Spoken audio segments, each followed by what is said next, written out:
చేలో దిగే పరిస్థితి ఉందా? యూరియా ఎంత అయింది?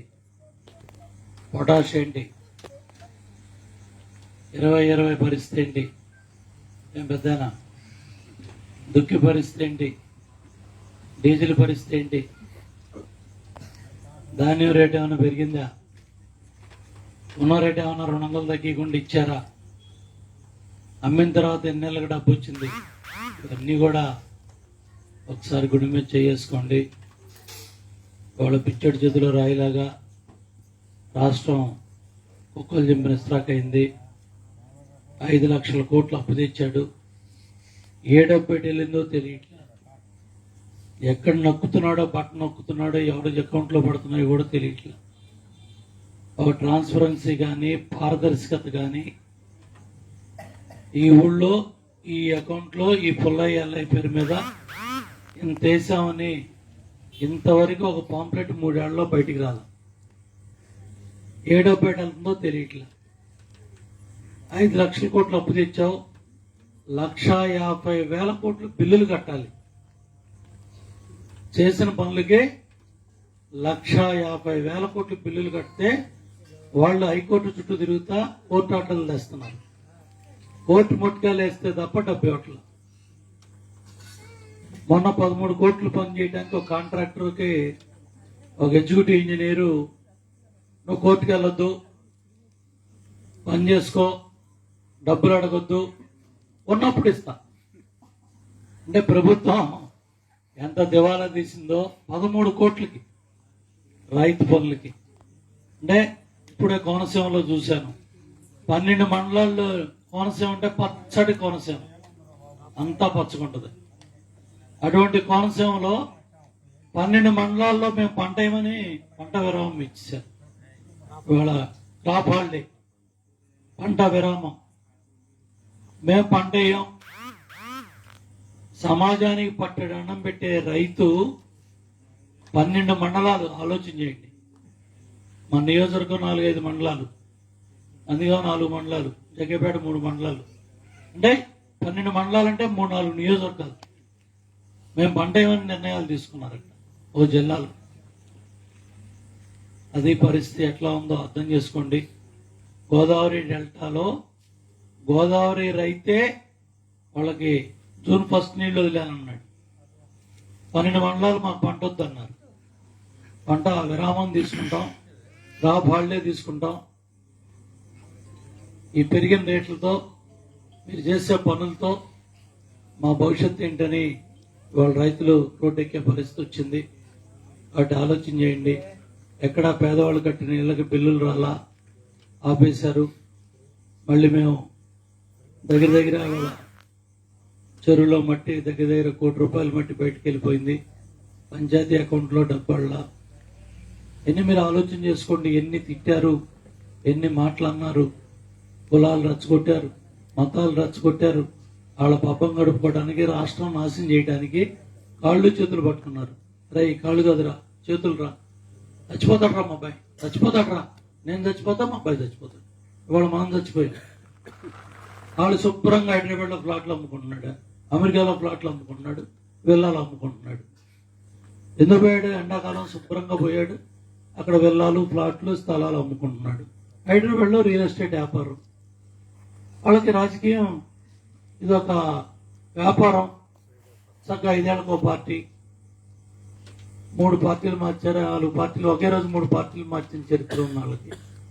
వాళ్ళు నష్టపోయింది ఎవరు? ఆలోచన చేయండి. ఒకసారి గుండె మీద చేసుకొని గ్రామాల్లో పరిస్థితి ఏంటి? సిమెంట్ రోడ్లు ఎవరు వేశారు?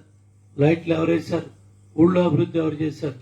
ఇవాళ ఈ 3 ఏళ్లలో 36 నెలల్లో వాళ్ళు ఏం చేశారు? ఏం ఉద్ధరించారు? ఇవన్నీ కూడా భవిష్యత్ తరాలు పిల్లలు.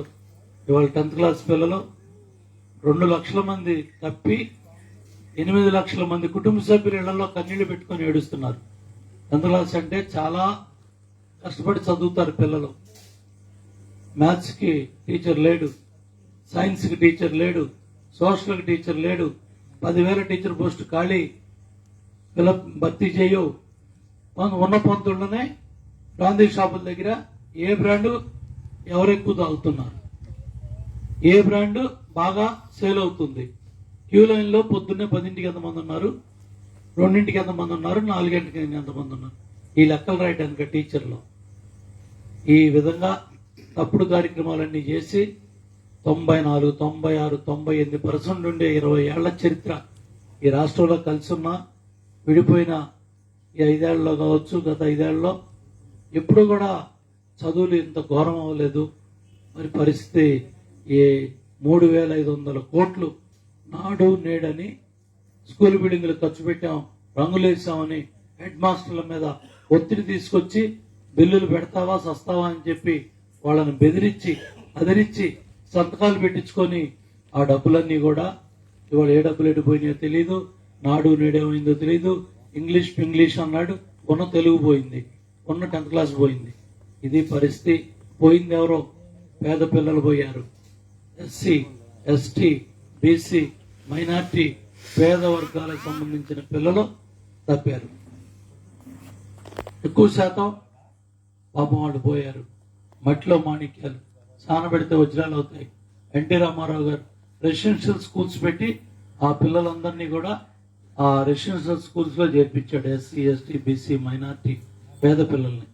వాళ్ళు 95-100% పాస్ అయ్యేవాళ్ళు. వాళ్ళు కూడా ఇవాళ 69% పడిపోయారు. చూడండి, 67% ఎప్పుడు ఎలా చరిత్రలో ఎలా మా ఊహ తెలిసి 20 ఏళ్ళు రాజకీయాల్లోకి వచ్చిన తర్వాత ఎట్లా ఎటువంటి పరిస్థితి రాష్ట్రానికి దాపురిచ్చింది. ఏమాత్రం నాకు బాధ్యత ఉందా? దావోస్ పోయాడు. ఎందుకు పోయాడు? కోట్ల రూపాయల విమానం వేసుకెళ్లాడు, కుటుంబ సభ్యులను ఎక్కించుకెళ్లాడు. విమానం దారి తప్పింది, ఆయిల్ అయిపోయిందంట.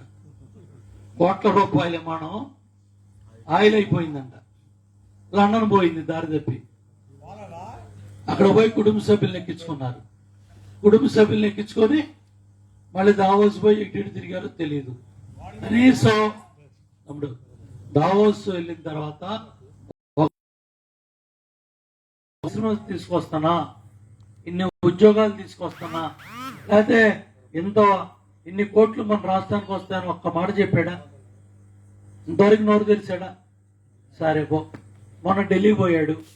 ఢిల్లీ పోయి ప్రధానమంత్రిని కలిశాడు. చెయ్యొద్దు, మా ఇంటి దగ్గర కొలతలు వేయొద్దు, అవినాష్ ఇంటి దగ్గర కొలతలు వేయొద్దు, నేను కోర్టుకి వెళ్ళను అంటే నాకు 151 సీట్లు వచ్చాయి. దేవుడు ఎన్ని సీట్లు దేవుడికి కావాలి? న్యాయం, ధర్మం, రాజ్యాంగం ముందు నువ్వైనా ఒకటే, నేనైనా ఒకటి. ఎవడైనా కోర్టుకు పోవాల్సిందే. మన లోకేష్ బాబు కోర్టు రాలేదా? మీరు తప్పుడు కేసు పెట్టారు, వచ్చాడు, కనపడ్డాడు. మరి నువ్వు ఎందుకు కనపట్లా? 36 నెలల నుంచి కోర్టు ఎగ్గొట్టేసి కోర్టుకి వెళ్లకుండా నేను రాను, నాకు 151 సీట్లు వచ్చాయి. ఇట్లా ఈ తతంగాలు నడపడానికే ఇవాళ వేల కోట్ల రూపాయలు, 1,75,000 కోట్ల అవినీతి జరిగింది. 2,000 నోటు కనపడితే తీసుకురండి, వాళ్ళకి ఇచ్చేద్దాం. మార్కెట్లో 2,000 నోటు ఎక్కడైనా కనపడుతుందా? ల్యాండ్, శాండ్, వైను, మైను, సెంటుపట్ట, గ్రానైటు, బిచ్ శాండ్ మొత్తం దోపిడీయే దోపిడీ. గెలాక్సీ గ్రానైట్తో సహా ఎక్కడా ఏమీ మిగల్చలా. కృష్ణపట్నం పోర్టు లాక్కున్నాడు, గంగవరం పోర్టు నెలగొట్టేశాడు, అట్లాగే కాకినాడ పోర్టు నెలగొట్టేశాడు. మొత్తం బెనామీలు పెట్టి వైజాగ్లో బే పార్క్ అని చంద్రబాబు నాయుడు గారు హోటల్ కట్టాడు. ఆ హోటల్ను కూడా ఒక బెనామీకి అమ్మేశాడు. ఆ బెనామీకి పక్క రాష్ట్రంలో ఎంపీ ఇప్పించాడు. ఆయన ఏమడిగాడు? ఏమైందా పోలవరం 1 మీటర్ తగ్గించవా, మా గుడి మునుగుద్ది అన్నాడు. మూసుకూర్చున్నాడు. పక్క రాష్ట్ర ముఖ్యమంత్రి అసెంబ్లీలో 1 మీటర్ తగ్గించవా అని చెప్పాను జగన్కే, సుముఖంగా ఉన్నాడు, పని అయిపోద్ది అన్నాడు. ఏమైంది? పోలవరం పండబెట్టేశాడు. అమరావతి 50,000 మంది పనిచేస్తున్నారు, ఎలగొట్టేశాడు. విదేశీ కంపెనీలు, దేశంలో కంపెనీలు మొత్తాన్ని ఎలగొట్టేశాడు. అమరావతిని చంపేశాడు, పోలవరాన్ని పండబెట్టాడు, ఎలక్షన్లో డబ్బులు తెచ్చుకున్నాడు, శుభ్రంగా చెప్పిన మాట విన్నాడు. పోలవరం తీసుకెళ్లి పక్క రాష్ట్రంలో వెదిరి శ్రీరామ్ అనేవాడు వచ్చి పోలవరం డ్యామ్ నేను కడతానంటున్నాడు. ఆయన నేను 5 ఏళ్ళు ఉన్నప్పుడు ఎవరిని రానిచ్చేవాడిని కాదు. గడ్కరీ గారు 2 సార్లు వచ్చాడు, చంద్రబాబు నాయుడు గారు రివ్యూ చేసేవాడు, మేము చూసుకునేవాడు. ఏ పక్క రాష్ట్రం వాడు వచ్చి పోలవరం డ్యాంలో రివ్యూ చేయలేంతో మొన్న ఈ దద్దమ్మలు, ఈ అసమర్థులు, ఈ చేతగాని పనికిమాలిన వాళ్ళు ఇవాళ మన డ్యాముని తీసుకెళ్లి పక్క రాష్ట్రం వాడు నేను డయాఫ్రమ్ వాళ్ళు అది చేస్తా ఇది చేస్తా అని ఆయన మాట్లాడుతూ ఉన్నాడు. వెదురు శ్రీరామ్ అనేవాడు. అతని భార్యకి ఇక్కడ పెద్ద సలహాదారు పోస్ట్ ఇచ్చాడు జగన్మోహన్ రెడ్డి. పక్క రాష్ట్రం వాడి భార్యకి ఈ మన రాష్ట్ర డబ్బులతో పెద్ద సలహాదారు పోస్ట్ ఇచ్చి ఇవాళ పోలవరం డ్యామ్ కూడా వాళ్ళ చేతుల్లో పెట్టేశాడు. ఇప్పుడేం తిడుతున్నారు? ఆ డయాఫ్రమ్ వాళ్ళు రాంబాబు ఏమంటాడు? చంద్రబాబు నాయుడు గారు నేను పోలవరాన్ని ఇచ్చేసాం. ఎంత పనికి మాలిన వాళ్ళు. పోలవరం డ్యామ్ చూసిన వాళ్ళు చేతులు ఎత్తండి. అందరూ శుభ్రంగా వెళ్ళి మనం చూసి అన్నం తిని వచ్చాం. ఇవాళ ఎవడన్నా ఈ 3 ఏళ్లలో ఒక్కడన్నా తీసుకెళ్ళాడా? చూపించాడా? మేము వెళ్ళాలంటే కూడా అక్కడ పోలీసులు, మీడియా వాళ్ళు వెళ్ళాలంటే పోలీస్ పర్మిషను, వాళ్ళు వచ్చేటప్పుడు మీడియా వాళ్ళని తీసుకెళ్ళినవరు, మీడియా వాళ్ళు చూపిరు. కుంట పొడడానికి 800 కోట్లు కావాలంట, నీళ్లు ఎత్తడానికి 2000 కోట్లు కావాలంట, అది కట్టడానికి 850 కోట్లు కావాలి. అన్ని కోట్లే, అన్ని 100 కోట్లే. ఏమంటే ఇల్లు కట్టేటప్పుడు ఈ స్లాబ్ వేసేటప్పుడు పెత్తనాలు మారుతాయి, తండ్రిదో కొడుకుదో తమ్ముడిదో. మేస్త్రిని ఎవడన్నా బుద్ధి జ్ఞానం ఉన్నాడు, సెంటరింగ్ పెట్టిన తర్వాత మేస్త్రిని మారుస్తాడా? స్లాబ్ కలవాలంటే నువ్వు మేస్త్రిని మారుస్తావా? ఆ చిన్న ఇంటికే ఇంత జ్ఞానం మనకుందే పల్లెటూళ్ళలో. అంత పెద్ద ప్రాజెక్టులో 11,537 కోట్లు చంద్రబాబు నాయుడు గారు ఖర్చు పెట్టిస్తే ఆ కాంట్రాక్టర్ని అలగొట్టేశాడు. ఆ కాంట్రాక్టర్ ఎవరో? Guinness book of world record లో ఒకే రోజు 32,535 క్యూబిక్ మీటర్ల కాంక్రీట్ వేసినాడు. వాడిని ఎలగొట్టేశాడు. రాగానే 4 రోజుల్లో ఎలగొట్టేశాడు. గోదావరి వరద వచ్చింది, కాంట్రాక్టర్ లేడు, వ్యవస్థ టెండరింగ్ అన్నాడు. కాంట్రాక్టర్ని ఎప్పుడు పెట్టాడు? నవంబర్లో పెట్టాడు. పోలవరం ప్రాజెక్ట్ అథారిటీ వాళ్ళు మొత్తుకున్నారు, అరే బాబు కాంట్రాక్టర్ మార్చు, మాకు ఏమన్నా నష్టం వస్తే కష్టం వస్తే రేపు నేను ఎవరిని అడగాలి? పోయినాడిని అడగాలా, వచ్చినాడిని అడగాలా అన్నాడు. ఇప్పుడు వెళ్ళి డామ్మని కాళ్ళ మీద పడుతున్నాడు. అయ్యా మీరు కట్టండి డ్యామ్ అని అయిపోయింది. చేతులెత్తేసాడు. పోలవరం డ్యామ్ ఎప్పుడవుతుందని మనం మీడియా వాళ్ళు అడిగితే రాంబాబు ఏమన్నాడు? ఎప్పుడవుద్దో చెప్పలేమన్నాడు. దీర్ఘకాలిక ప్రాజెక్ట్ అంట. పోయినాడేమన్నాడు? బుల్లెట్ దిగుతున్నాడు వాడు. ఆయన ఏమన్నాడు? పోలవరం డ్యామ్ గురించి నన్ను అడగొద్దు అంటున్నాడు. వచ్చినాడిని అడగమంటున్నాడు. పోయినాడేమో నన్ను అడగొద్దు అంటున్నాడు, వచ్చినాడేమో ఇప్పుడు అవ్వదు అంటున్నాడు. ఇది పోలవరం బతుకు. 50 లక్షల ఎకరాలకు నీళ్ళు వెళ్ళే ప్రాజెక్ట్. 70 సార్లు వెళ్ళి వచ్చా డ్యామ్ దగ్గరికి. తెల్లవారుజామున 5 లేచి వెళ్ళేవాళ్ళు. 70 సార్లు వెళ్ళి పరిగెత్తించాం. చంద్రబాబు నాయుడు గారిని 30 సార్లు తీసుకెళ్ళాం. అంత నక్సలైట్లు మేము వెళ్ళినప్పుడు నక్సలైట్లు మొత్తం అడ్డా. అది మేము డ్యాంలోకి వెళ్ళాలంటే 200 మంది పోలీసులు కొండలో గుట్టలో చెక్ చేసి నన్ను పోనిచ్చేవాళ్ళు. అటువంటి ఆ డ్యాంలో నేను అర్ధరాత్రి పడుకొని పనిచేశాను. దాన్ని వాళ్ళ నాశనం చేసి మళ్ళీ చంద్రబాబు నాయుడు గారిని నన్ను తిడుతున్నారు. అది అర్థం చేసుకోండి. మన చేత్తో మన కన్నుబొడిశారు. ఇవాళ నాగార్జున సాగర్ కాలువలు ఉన్న ఈ ప్రాంతం అంతా ఆ కాలువల్లో గోదావరి నీళ్లు వస్తాయి. దానికోసం 5,000 కోట్లు శాంక్షన్ చేయించారు చంద్రబాబు నాయుడు గారు చెప్పి. పోలవరం కాకుండా చింతలపూడని దానికోసం 5,000 కోట్లు శాంక్షన్ చేయించి 3,000 కోట్లు పని చేపిస్తే నా చేయి నరికేశారు. పెద్ద బ్రిడ్జిలు కట్టారు, ఎగ్రిడేట్లు కట్టారు, చూపించా. ఓటేసే దగ్గర వచ్చాడు, కులం మతం పార్టీ ముసలాడు వచ్చి చేయి పట్టుకున్నాడు, కాళ్ళు పట్టుకున్నాడు, చచ్చిపోతాడు అంటాడు. ఓటైపోతాడు, చచ్చిపోతాడు. ఇళ్ళకి తిప్పి మాయ మాటలు చెప్పి వాళ్ళ పబ్బం గడుపుకొని ఇవాళ శుభ్రంగా అమెరికాలో తిరుగుతున్నారు. అర్థం చేసుకోండి. ఇవాళ పెద్దవాళ్ళలో కూర్చున్నాడు, వచ్చి గ్రీన్ బెల్ట్ అన్నాడు. ఇవాళ ఏ బెల్ట్ ఉందా? ఏ బెల్ట్ ఉంది ఇవాళ? ఆ పొడుద్దాయిలు గ్రీన్ బెల్ట్, ఆ బెల్ట్, ఈ బెల్ట్ అన్నారు పేకాడే పెద్దలు. ఇవాళ ఏ బెల్ట్ అయింది మన పొలాలు? ఏ గ్రీన్ జోన్? అటు ఎన్ని మాయ మాటలు చెప్పారయ్యా. అమరావతిని చంపడానికి ఇవాళ ఏ బెల్ట్ అయింది? అర్థం చేసుకోండి. మొత్తం విధ్వంసం చేసి పెట్టేశాడు. ప్రజావేదిక పడగొట్టినప్పుడు చంద్రబాబు నాయుడు గారు ఆఫీసేగా అందరం ఏమారాం.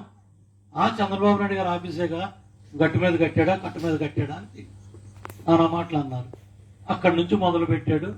శుక్రవారం వచ్చిందంటే జేసీబీ, శనివారం వచ్చిందంటే ప్రొక్లైమ్, ఆదివారం వచ్చిందంటే జైలు, సోమవారం వచ్చిందంటే ఈ కార్యక్రమాలు, మన సోమవారం వచ్చిందంటే పోలవరం, ఈయన శుక్రవారం వచ్చిందంటే జేసీబీ, జైలు. వాటి అన్ని కూడా ఆలోచించండి. మరి ముందు చూపు నాడేమో రాష్ట్రాన్ని పరిగెత్తించాడు విజనరీ ముఖ్యమంత్రి, ప్రిజనరీ ముఖ్యమంత్రి, జైలు జీవితం గడిపిన వాడేమో రాష్ట్రాన్ని అధోగతి పాలు చేశాడు, అప్పులు పాలు చేశాడు. మళ్ళీ సమర్థుడు, మళ్ళీ రాష్ట్రాన్ని కాపాడే చంద్రబాబు నాయుడు గారు వస్తే తప్ప ఈ రాష్ట్రం బతికి పట్టగట్టే పరిస్థితి లేదు. మీరే కాదు, మీరు వెళ్ళండి, కూర్చోండి, మాట్లాడండి. మూర్ఖత్వంగా మాట్లాడేవాళ్ళు, అరుగు మీద దెబ్బలాడే వాళ్ళతో మాట్లాడండి, కూర్చోబెట్టండి. కొట్టుకోవటమో తిట్టుకోవటమో కాదు. మనలో మనం ఏం జరిగింది, మన పిల్లల భవిష్యత్తు ఏంటి, 2 లక్షల మంది పిల్లలు 10th క్లాస్లో తప్పటం ఏంటి, ఈ ఇంగ్లీష్ ఏంటి, ఈ రంగులేసిన 3,500 కోట్లు ఏంటి, రైతు భరోసా అన్నాడు. ఎవడో భరోసా ఇచ్చాడండి? ఏ ధాన్యం భరోసా ఇచ్చాడు? ఆ రైతు భరోసా ఎందుకు పెట్టాడంటే నువ్వు రేపు కొనే ఎరువులు ఒక 10,000 కోట్లు ఎరువులు కొంటారు. ఆ 10,000 కోట్లు ఒక 10 కంపెనీల వాళ్ళు అమ్ముతారు. ఆ 10 కంపెనీల వాళ్ళని పిలిచి నాకు 2,000 కోట్లు ఇస్తేనే నీ బ్రాండ్స్ మా రైతు భరోసా కేంద్రాలకు వస్తాయి, నీ ఇత్తనాలు మా రైతు భరోసా కేంద్రానికి వస్తాయి, నీ పురుగు మందులు మా రైతు భరోసా కేంద్రానికి వస్తాయని డబ్బులు దోచుకోవడానికే రైతు భరోసా అని పెట్టాడు. ఇవన్నీ భవిష్యత్తులో మీకు తెలుస్తాయి.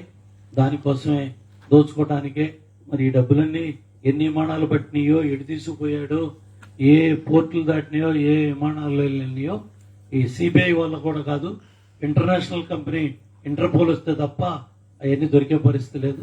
చూద్దాం, కాలం అన్నిటికీ పరిష్కారం. కాలం బలీయమైంది, కాలం శక్తివంతమైంది, కాలం క్రూరమైంది.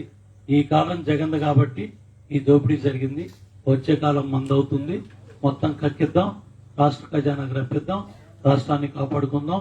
బాదురే కార్యక్రమాన్ని జయప్రదం చేసి మనం బీసీ కాలేజీలో కూడా వెళ్దాం. అందరికీ పేరు పేరున ధన్యవాదాలు తెలియజేసుకుంటూ సెలవు తీసుకుందాం. జై హింద్, జై జగన్. ఇక అమూల్ పాలు జాయింట్ కలెక్టర్ నుంచి అమూల్ పాలు పోయమంటున్నాడు.